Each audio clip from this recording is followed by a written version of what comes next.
Hi friends, कसे आहात तुम्ही? मजेत ना? मजेतच असायला पाहिजे.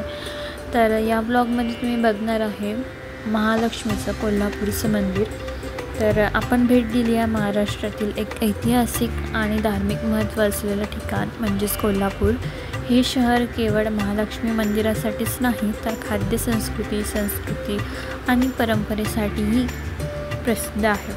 चला तर मग सुरुवात करूया या आपल्या यात्रेला. महालक्ष्मी मंदिर पाहिल्यानंतर तुम्ही कोल्हापूरला इतर ठिकाणीही भेट देऊ शकता. त्यातलं पहिलं म्हणजे भवानी मंडप, राजवाड्याजवळच ऐतिहासिक स्थळ.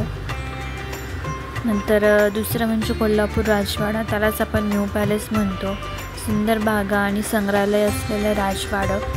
तिसरं म्हणजे रंकाळा तलाव, सूर्यास्ताला फिरायला, सनसेटला एकदम परफेक्ट ठिकाण. तलावाजवळ चटपटीत तुम्हाला स्ट्रीट फूडही मिळतं.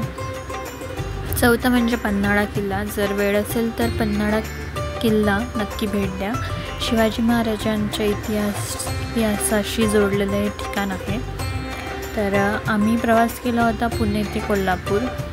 तर आम्हाला फक्त कोल्हापूरलाच फिरायचं होतं. तर आम्ही त्यातलं पहिलं देवीच्या मंदिराला भेट दिली आहे. तर महालक्ष्मी देवीचं मंदिर सुमारे 1300 वर्षे जुने आहे. देवीला अंबाबाई म्हणूनही ओळखलं जातं. देवीची मूर्ती जी आहे ती काळ्या दगडांनी असून 3.5 शक्तिपीठांपैकी एक मानली जाते.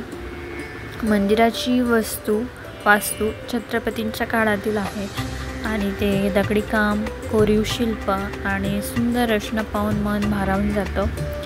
मंदिरात रोज हजारो भक्त दर्शनासाठी येतात. मंदिरातील विशेष गोष्टी म्हणजे गर्भगृहातील देवीचं रूप अलंकाराने सजवलं जातं. मंदिरातील दीपमाळ आणि घंटानाद अगदी लक्ष वेधून घेतात. तर मंदिराच्या आत तुम्हाला मूर्तीचं दर्शन किंवा फोटो शूट काढणं अलाउड नाही आहे, त्यामुळे मी आतमधले फोटो घेऊ नाही शकली देवीचे. तर हे दक्षिण दार होतं आणि सध्या मंदिराचं काही भागांचं काम चालू आहे. आणि श्रावण मास, नवरात्र आणि कीर्ती महोत्सवाच्या काळात इथे मोठ्या प्रमाणावर उत्सव साजरे होतात.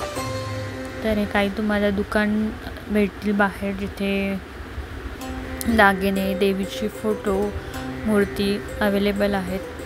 त्यानंतर हे काही छोटे छोटे जे देवाचे मंदिर होते ते साईडला असतात.